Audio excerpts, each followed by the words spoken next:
Ustaz, Allah ada di mana? Benarkah arsy itu termasuk makhluk? Bila iya, di mana Allah sebelum arsy diciptakan? Apakah arsy itu makhluk? Ya, Allahu a'lam. Ini saya tidak bisa jawab. Apakah itu arsy makhluk atau tidak? Apakah arsy itu makhluk? Ya, Allahu a'lam. Ini saya tidak bisa jawab. Apakah itu arsy makhluk atau tidak? Allahu a'lam. Gitu kan, karena arsy adalah tempatnya Allah SWT bersemayam. Semua yang berhubungan dengan Allah dan zatnya itu lebih cenderung ulama mengatakan seseorang tidak berbicara. Allahu a'lam. Gitu kan, karena arsy adalah tempatnya Allah SWT bersemayam. Semua yang berhubungan dengan Allah dan zatnya itu lebih cenderung ulama mengatakan seseorang tidak berbicara. Dan Allah istiwa di atas arsy. Dan arsy ini adalah makhluk. Dan arsy ini adalah makhluk. Ada ustadz mengatakan arsy itu nggak tahu makhluk atau bukan, ya makhluk. Ada ustadz mengatakan arsy itu nggak tahu makhluk atau bukan, ya makhluk. Allah Rabbul Arsyil Azim. Allah Rabb Arsy yang Maha Agung. Rabb itu cuma satu Allah. Berarti seluruhnya yang ada di langit dan bumi semuanya adalah makhluk. Sampai ada ustadz bingung, arsy ini Rabb apa bukan, makhluk atau bukan, dia makhluk. Sampai ada ustadz bingung, arsy ini Rabb apa bukan, makhluk atau bukan, dia makhluk. Berarti nggak belajar ustadz nih, nggak belajar akidah sampai arsy nggak tahu. Berarti nggak belajar, Ustaz nih, nggak belajar akidah, sampai arsy nggak tahu. Arsy betul makhluk Allah yang paling besar dari seluruh makhluk ini, yang paling besar arsy Allah. Ternyata Pak Dr. Khalid Basalamah, doktor kebanggaan orang-orang Wahabi ini yang katanya lulusan Arab Saudi, itu bingung dalam masalah akidahnya. Ustadz, doktor lagi, lulusan luar negeri lagi, tapi kok kurang baca seperti ini ya?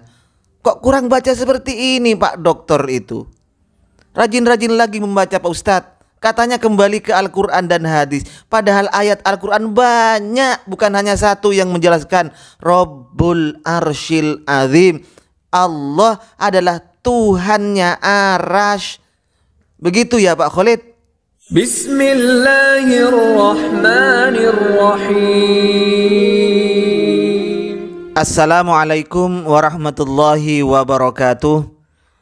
Alhamdulillah, wassalatu wassalamu ala rasulillah wa ala alihi wa sahbihi wa mawala, amma ba'du. Sahabat-sahabat Aswaja, seluruh subscriber AA Fandi Channel, seluruh pemirsa dimanapun berada, sebagaimana biasa saya tak lupa untuk mendoakan jenengan-jenengan semuanya ini, semoga Allah senantiasa memberikan rahmatnya, taufiknya, hidayahnya, memberikan kesehatan dan kelancaran rezeki kepada jenengan atau antum-antum semua. Saya mengatakan antum takut disalahkan lagi ya. Kali ini saya akan membongkar kebingungan salah seorang doktor terkenal dari ulama Wahabi, dari Ustadz Wahabi, yaitu Dr. Khalid Basalamah. Dr. Ustadz Khalid Basalamah ini ketika ditanya oleh jamaahnya apakah arsy itu makhluk atau bukan, dokter ini bingung. Saya tidak berani jawab. Jawaban beliau, saya tidak berani jawab apakah arsy itu makhluk atau tidak. Ya Allah Pak Khalid, Pak Dokter, masalah akidah seperti ini Anda masih ragu, Anda diam, tidak berani bersikap. Ini akidah Pak Khalid. Pak Dokter, Anda menentukan untuk arsy apakah makhluk atau tidak, Anda tidak bisa, tidak menentukan sikap. Ini namanya akidah Anda lagi bingung gitu.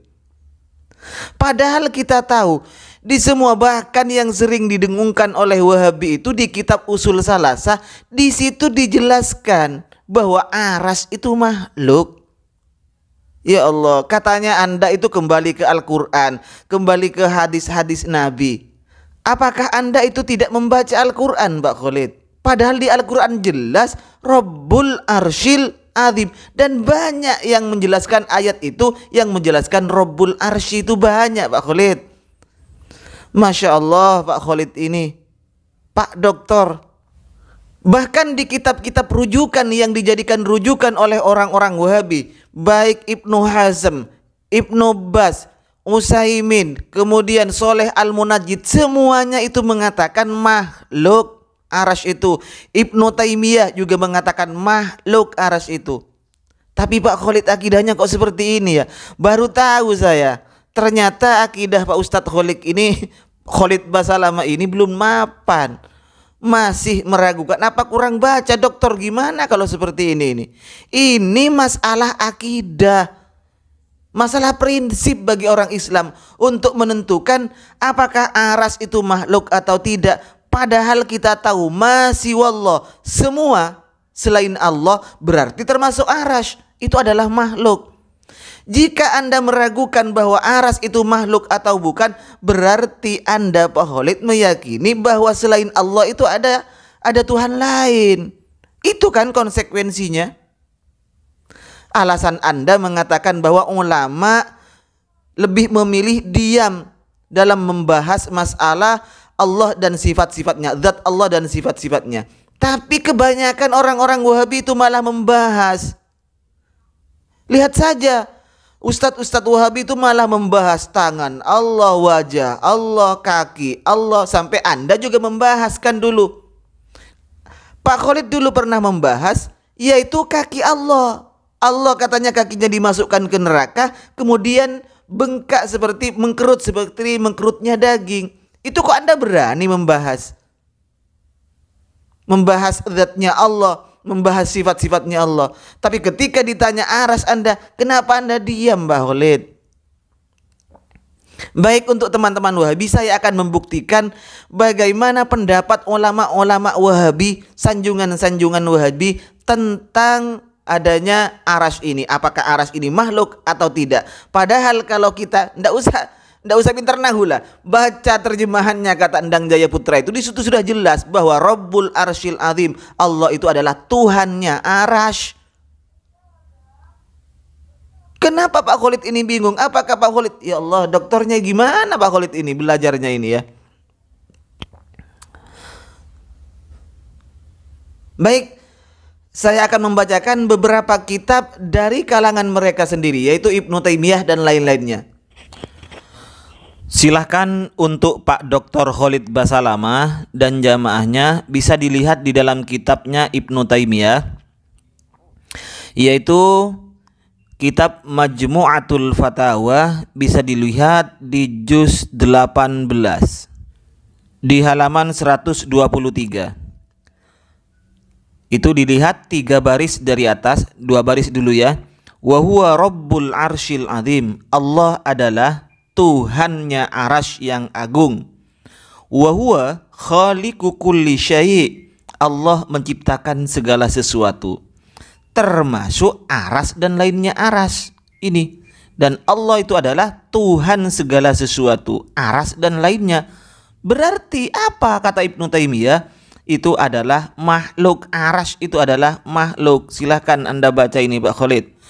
Selanjutnya kita buka lagi kitab Ibnu Taimiyah, Qaidah fil Mu'jizat wal Karamah, karangan Ibnu Taimiyah, bisa dilihat di juz 5. Lihat di halaman 174. Falam yadhkur illa khalqas samawati wal ard. Allah tidak menyebutkan kecuali terhadap penciptaan langit dan bumi. Artinya lam yadhkur khalqal arsy, Allah tidak menyebutkan bagaimana cara menciptakan aras. Ma'annal arsya makhlukun, padahal aras itu adalah makhluk aidan juga. Fa innahu yaqul, Allah itu berkata di dalam Al-Qur'an, wa huwa Rabbul Arsyil Azim, Allah itu Tuhannya aras yang agung. Wa huwa khaliqu kulli syai', Allah lah yang menciptakan segala sesuatu. Segala sesuatu ini apa? Al-arsy wa ghairihi, aras dan lainnya. Dan Allah itu adalah Rabbu kulli syai', adalah Tuhannya segala sesuatu, al-arsy wa ghairihi. Ini hadisnya dasarnya ya.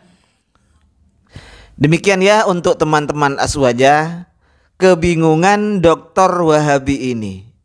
Dia bingung dengan pangkat, dengan gelar doktornya, dia masih bingung untuk menentukan apakah aras itu makhluk atau tidak. Padahal sudah jelas kalau anak kecil saja tahu masih wallah itu adalah makhluk. Selainnya Allah itu adalah makhluk. Itu pelajaran dasar itu. Mohon maaf sebelumnya, mudah-mudahan ini bermanfaat, membuka wawasan kita terhadap teman-teman Aswaja bahwa seperti itulah ternyata akidahnya teman-teman Wahabi, yang mana mereka itu hanya memahami sesuatu dengan hasil otodidak tanpa guru yang bersanad. Ya jadinya seperti ini, rancu. Malah Ustadz Khalidnya itu disemprot oleh Ustadz Yazid Jawas. Mohon maaf sebelumnya, wa akhiran minni, assalamualaikum warahmatullahi wabarakatuh.